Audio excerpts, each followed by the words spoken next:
Salut les métallos, la reprise c'est pour dans quelques heures, quelques jours, finalement encore un peu de patience, mais eux sont sur le terrain depuis quelques semaines. Ce sont nos deux invités, le duo d'entraîneurs, Christophe Grégoire et son nouvel assistant Luigi Pieroni. Messieurs, bonjour. Bonjour. Alors, ça s'est passé comment jusqu'à présent? Ouais, je pense qu'on a eu une préparation telle qu'on l'a désiré, telle qu'on l'avait planifiée avant la reprise des entraînements, c'est-à-dire 7 à 8 semaines de préparation. Donc oui, c'est sûr qu'on a repris certainement un peu tôt, mais je pense que là on est dedans, dans le planning qu'on s'était fixé. Alors, on va justement aller voir ce qui était prévu lors de cette préparation avec les principaux acteurs. C'est à la mi-juillet que le groupe cérésien a repris le chemin des terrains, avec un certain plaisir de se retrouver pour retâter du ballon, mais aussi une idée claire en tête. C'est un groupe qui se connaît quand même déjà assez bien, avec je veux dire, pas mal de complicité entre eux, qui a été renforcé par des joueurs qui sont aussi venus quelques jours à l'essai ou qui ont du moins joué un match avec nous, donc ils ne sont pas dans l'inconnu. Donc je pense à ce niveau-là, on a déjà un petit temps d'avance sur d'autres équipes. Mais je pense maintenant c'est à nous de travailler. On a cette semaine pour être prêts et on va le faire. Travailler, le mot est lâché. Après une semaine de tests médicaux et avant de pouvoir toucher le cuir, les joueurs ont été soumis à une batterie de tests physiques, histoire de vérifier que les programmes individuels pour les vacances ont bien été respectés. Verdict. De ce qu'on a vu sur le terrain avec le Polar System, on voit qu'il y a du travail qui a été fait. Certains auront un petit programme adapté pour pouvoir justement combler les petites faiblesses, mais dans l'ensemble, je pense que le travail a été effectué. De quoi poser les bases pour la suite. Un programme de préparation physique qui va donc s'étaler sur 7 semaines. On va avoir un programme progressif où on part sur de l'endurance au départ avec beaucoup de volume et puis au fur et à mesure des semaines ça va diminuer pour laisser place à de l'intensité et tout ce qui est vitesse et explosivité. Avec en plus les enseignements qui viendront des matchs amicaux, qui en matière physique aussi pourraient amener le physio à modifier ses plans. Jamais rien n'est fixe en préparation physique. On fait en fonction des matchs, on fait en fonction des joueurs, du ressenti des joueurs. Donc on a mis maintenant en place tout un panel pour savoir l'intensité des séances, pour savoir le ressenti des joueurs. Donc il y a vraiment plein d'informations qu'on récolte au fur et à mesure des entraînements. Et ça permet vraiment de pouvoir peaufiner la préparation et de faire un programme qui tient la route et qui permet aux joueurs d'être le mieux possible pour le début de la saison. Être le mieux possible physiquement, mais aussi en mesure de revendiquer sa place dans l'effectif. Parce que cette période particulière, même si elle en porte le nom, n'est pas uniquement physique. La préparation, elle est là pour ça, elle redistribue un petit peu les cartes pour tout le monde. Je crois que les nouveaux vont amener pas mal de concurrence au sein du groupe, même si l'effectif n'est pas encore complet certainement. Donc voilà, on va se servir de cette prépa pour être au mieux le jour J. On vient de le voir, finalement cette préparation elle était très bien planifiée et il y avait également ce passage obligé par les Vosges, finalement ce camp d'entraînement qui a permis de souder le groupe aussi. Ouais, dans un premier temps, ça servait surtout à changer un peu les habitudes. Je crois que maintenant, c'est ma 3e saison au club. Je crois qu'on était habitué d'aller à la Freineuse, les joueurs aussi, donc un peu les sortir de cette zone où on était un peu trop habitués. Ça nous a permis de découvrir de nouvelles installations, de permettre aux joueurs de mieux se connaître, de souder les liens et de travailler malgré tout, parce que le principal d'un stage, c'est souvent en 3e semaine de travailler le plus fort. Luigi, vous les avez trouvés comment la sortie finalement de ce stage? C'est un stage où on a bien bossé. On peut dire que les joueurs étaient bien fatigués, donc c'est aussi le but. J'ai trouvé un groupe qui vivait bien ensemble et qui travaillait bien ensemble, donc c'est déjà positif. Parler d'un groupe qui vit bien ensemble, il y a un duo aussi qui se reforme, qui a été mis sur le terrain et qui se retrouve maintenant sur le banc. Alors pour vous, comment ça se passe? Ça peut que bien se passer, on se connaît depuis assez longtemps maintenant. On a joué ensemble, c'est vrai, et puis maintenant de travailler ensemble, pour moi c'est top parce que voilà, c'est quelqu'un que j'apprécie énormément et que je connais bien, donc c'est toujours mieux pour l'ambiance de travail. Et les attaquants sont certainement contents aussi d'avoir quelqu'un qui s'y connaît en finition. Je pense que oui, je suis là aussi pour ça. Je pense que le fait d'avoir connu aussi le monde professionnel et d'essayer de transmettre ça aux joueurs, ils sont très réceptifs et essayer d'amener un peu l'expérience que j'ai acquise aussi tout au long de ma carrière. Donc c'est bien pour les attaquants. Christophe, vous vous sentez peut-être un peu moins seul en tant que technicien désormais? Moi seul, non, parce que j'ai toujours l'habitude de travailler avec des adjoints. Après, c'est clair que l'approche des uns et des autres n'est pas toujours la même. Et je crois qu'avec Luigi, on se comprend très bien aussi. Donc voilà, ça fait maintenant 5 semaines qu'on est ensemble. Je crois qu'il n'y a pas eu le moindre couac jusque maintenant. Je crois que les joueurs sont réceptifs aussi à ces méthodes de travail. Donc je crois que c'est de bon augure pour la suite. Évidemment, il n'y a pas que les entraînements, il y a aussi les matchs amicaux pour un petit peu jauger les équipes, jauger les joueurs. C'est l'occasion évidemment de revenir en images sur ces événements.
Matchs amicaux évidemment qui permettent de tirer certains enseignements. Alors Christophe, quels sont ceux qu'on retire après cette période? Je pense beaucoup de positifs. On a vu une équipe qui cherchait à rester dans nos principes de jeu, c'est-à-dire un jeu au sol, porté vers l'avant, haut dans le camp de l'adversaire. Je crois que dans les matchs amicaux où on était supérieur, on a toujours amené ces ingrédients. Après, il y a eu un match un peu différent contre Metz. Ils étaient en fin de prépa, nous on était à peine en milieu de prépa. Donc forcément, face à une équipe qui était 2 voire 3 niveaux supérieurs à la nôtre. On a, je pense, appris dans ce genre de match à défendre, appris à connaître ce que c'était le haut niveau pour les joueurs, les efforts qu'il fallait faire, le vice qu'il fallait avoir et encore tous ces petits ingrédients qui nous manquent. Luigi, quel regard portez-vous justement sur ces matchs amicaux et peut-être même plus simplement sur les nouveaux arrivants? Il y a de la qualité. Maintenant, c'est une équipe qui est assez jeune, qui a besoin aussi de se faire au métier et ils ont encore beaucoup de choses à apprendre.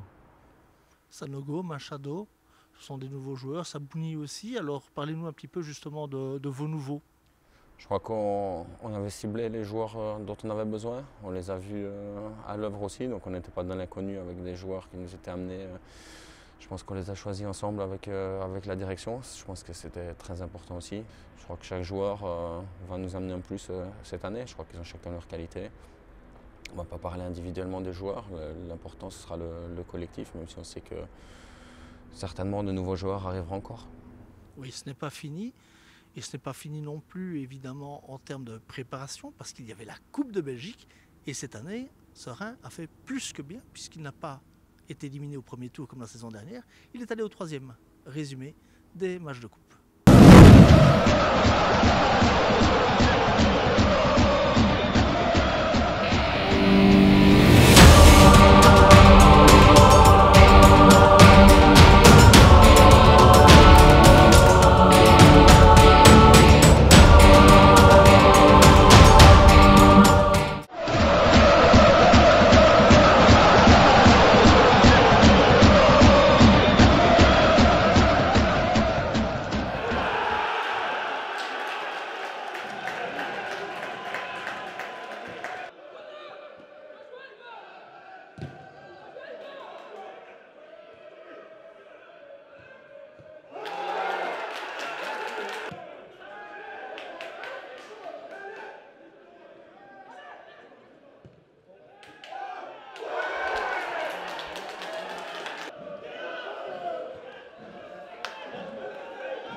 On a rencontré des adversaires d'abord de D2 amateurs, ensuite de notre série, et puis on a pu se mesurer à une D1B. Je crois qu'on a répondu à l'attente et je crois que c'est de bon augure pour la suite. Cette victoire face à Roulières, analysez-la un petit peu.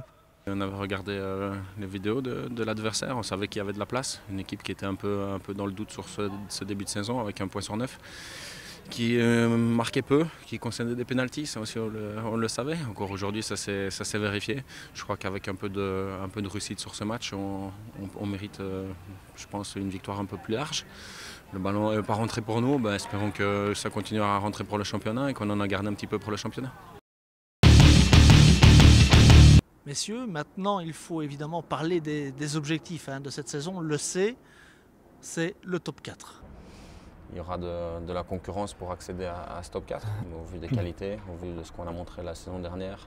Aussi dû au fait que l'équipe elle se connaît de mieux en mieux et elle me connaît aussi de mieux en mieux. On sait tous ce qu'on veut, c'est vers quoi on est tourné, l'objectif qu'on recherche. Je crois que ce sera long et dur, mais qu'au bout il y a une belle récompense si on y parvient. Donc après, parvenir au top 4, c'est sûr, c'est un premier objectif. Après, si on peut se battre pour monter, ce sera certainement un autre, mais il faut prendre étape par étape, commencer le championnat de la meilleure des manières, par une victoire, ce serait l'idéal, pas se mettre dans le doute et se lancer pour une série. Les adversaires les plus importants de la saison? Je pense qu'il y a des adversaires qui se démarquent, qui sont là depuis quelques années maintenant à rechercher la montée, comme Daines, le Liers, Molenbeek cette année qui aussi s'est pas mal renforcé. Après, il y a toujours les équipes qui sont toujours un petit peu en dessous, mais qui attendent ça aussi, comme Dender. Vous les avez battus? Voilà, ce match à Dender nous a aussi rassurés, même si tout n'était pas parfait. Je crois que le match à Dender nous a montré qu'on avait les qualités pour justement se battre avec les meilleures équipes. Et voilà, c'est à nous de continuer de la sorte. Luigi, qu'est-ce que vous pouvez apporter tout au long de la saison, justement, pour ramener le groupe vers le top 4? C'est de les entourer, c'est de les préparer aussi psychologiquement. C'est important aussi qu'ils sachent, comme dit le coach, ce qu'ils veulent faire aussi à l'avenir. S'ils veulent aller voir plus haut, ça passe par là. Et on va essayer de les amener avec ce qu'on a connu nous aussi en tant que joueurs et aussi de la manière de travailler. Donc il faut être exigeant aux entraînements et ça fera beaucoup. L'exigence, ça c'est clairement quelque chose de très important pour arriver à un seul but, à savoir le tour final. Réponse au mois d'avril prochain.